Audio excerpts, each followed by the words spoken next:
On May 19th, something unprecedented is going to happen. Nvidia is going to launch a 60 class card, which should be their most popular card of the series, judging by previous series, with no reviews. None. And that's intentional.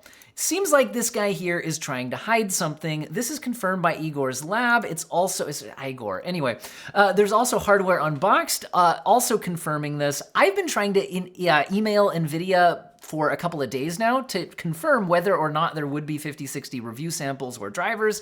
I've been ghosted, but it's looking like Hardware Unboxed and others are starting to get confirmation that there will be no 5060 review drivers, let alone review samples. Hardware Unboxed puts it like this: Nvidia, we're not hiding the RTX 5060, we're very proud of it and gamers will love it. But also Nvidia, we're going to launch the RTX 5060 on May 19th during Computex, and although reviewers have cards right now, we won't be releasing the driver until they go on sale. Now, I want to be clear about this. When he says reviewers have cards right now, that's not because Nvidia is sending cards to anybody. You can get review samples through a couple of sources. One is from Nvidia or AMD themselves or Intel or whoever, but there's also the board partners themselves, like Asus, MSI, etc. And they can also send out their own review samples, and you can source it either way.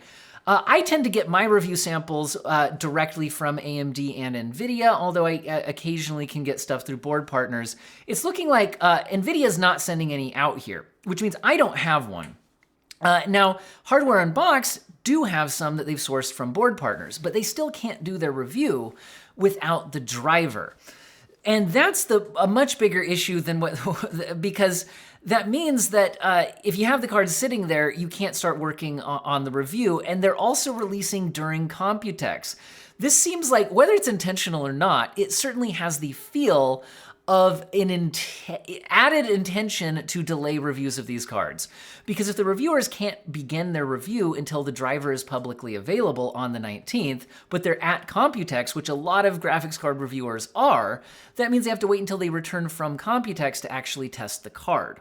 Now, you could get all of your comparison cards up and ready to go, so then it only takes you the time it takes to, run the one card through and then, generate graphs, etc. to get the review out, but this could significantly delay a lot of reviews. Now, I imagine some reviewers are going to have their sample ready to go from a board partner, get the driver on the 19th, work a 12-hour day and get a review out the next day, which also then makes me really question why Nvidia is going through the trouble of doing this, because it's obviously going to generate bad press, and the reviews are still going to happen, and there's no reason they would be any less negative given this reaction. In fact, it means the most likely starting point, title, thumbnail, intro line for reviews of the RTX 5060 will likely be something along the lines of, what is Nvidia trying to hide? Because it certainly seems like they are trying to hide reviews of the 5060. But again, they obviously can't actually hide reviews of the 5060. They will happen, and they'll happen within a day for some outlets and probably within a week for most others of the launch. So who is actually harmed by this? It's not the reviewers. Reviewers are not harmed by this. The harm is coming to the consumer who now is less informed about a product they're spending their money on. That is who is harmed. So if you feel like, outlets like me complaining about this is like, I'm not going to get my free graphics card from Nvidia. That is so much not what this is about. This is about hiding the reviews from the consumer. Because again, let me put it this way. It doesn't harm my channel to put out reviews after the card is already out. Nor is it a big deal for me to buy one. If you look at the most popular videos on my channel, a lot of these were reviews I made, first of all, before I was receiving review samples, and they came out well after the cards already had day one reviews, sometimes months or even a year after the cards were out. For example, doing a 3070 versus 6700 XT video, I bought both of those. I published this way after those cards were out. And it got over 500,000 views slowly over time through search traffic. So and the video itself made enough money to pay for the cards, but also it is a business expense to buy those cards. There's tax write-offs related to that. It is not a big deal for a channel that gets lots of views to be able to afford these. I think I see a lot of, this is kind of a side note, but a lot of times I see in the comments, oh, these guys just get free graphics cards. Guys, the amount of money coming in for videos getting hundreds of thousands of views compared to the price of a graphics card, which you can write off anyway as a business expense, is not very significant. What's significant here, again, is the delay of the reviews is going to make it harder for you, the consumer, to be educated if you're trying to buy one day one. And so it just delays that. Really, I don't get this decision by Nvidia at all, because they've tried stuff like this before. Not quite like this, but what this really reminded me of was back in 2020, Nvidia was threatening Hardware Unboxed with banning them from getting review samples of the Founders Edition cards until their editorial direction changed to focus more on ray tracing. And we're talking back in 2020 when there wasn't, all that much ray tracing going on. Anyway, the point is, whether or not you agree with ray tracing being a big thing you should have focused a ton of time on back in 2020, the fact is that when Nvidia tried to do this, tried to strong-arm a review outlet into changing their editorial direction on their reviews to no longer be independent, that didn't go well for Nvidia. There suddenly were tons of forum posts, videos, all sorts of content creators. The WAN show started talking about it, heavily criticizing Nvidia for doing this. So I don't know if they just didn't learn their lesson, because it feels like they're just kind of doing that again, right?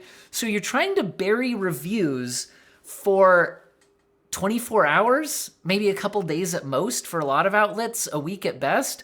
Okay, so let's say you sell better on day one than you otherwise would have. The 5060 is going to be a card that sells for years.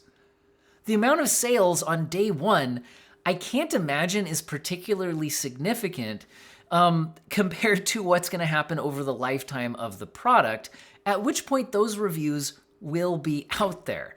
So really, again, I just see this as generating tons of negative press for Nvidia, framing any RTX 5060 reviews that do come out in an even more negative light around this, and just harming the early adopters who wanted to buy this thing because now they know less about it before they go out there. That's all I can see this accomplishing, so I really don't get it. I've seen some comments saying, well, maybe they just don't have drivers ready yet. And I've got to say that, first of all, I think that's ridiculous. But second of all, if that were true, if they really didn't have working drivers for the 5060 until the day it goes on sale, what does that say about the state of their driver team?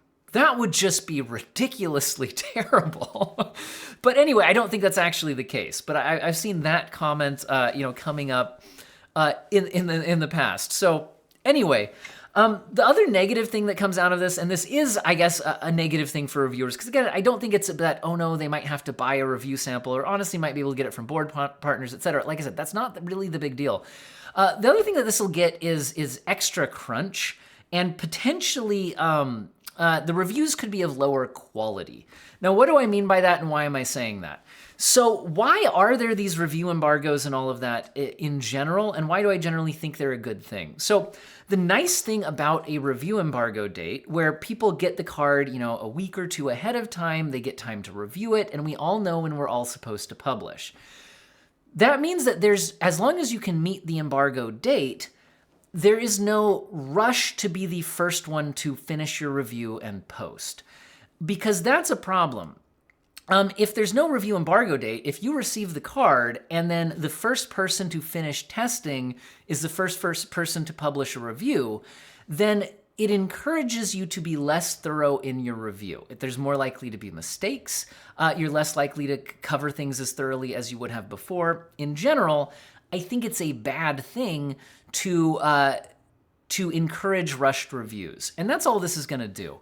So if we envision this is the new normal, what if Nvidia just decides, our cards are gonna sell anyway, and people are gonna produce reviews anyway, so maybe we just stop review sampling in general. Like, if that was a thing. Now, I'm not saying this is indicating that is gonna be a thing. Well, it's kind of questioning it, right? Like, I don't know, anyway. So if this were to be the new normal, I think that's all you get out of it. You get less informed purchasers on day one. The reviews still come out and they'll still be negative.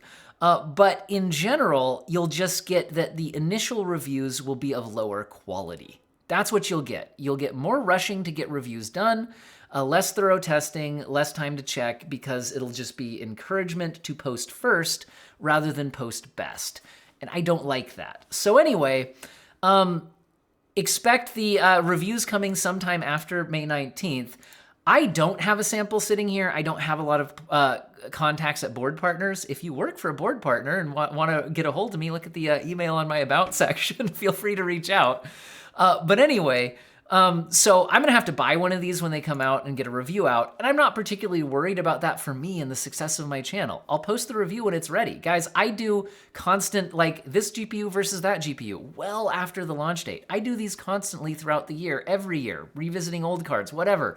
It's whatever to me. But like I said, I think for the consumers, this is bad because you have less information, and I really hope it's not a sign of things to come. Because I think it just makes everything worse for everybody. Let me know what you guys think in the comment section, and I hope all of you have an excellent day.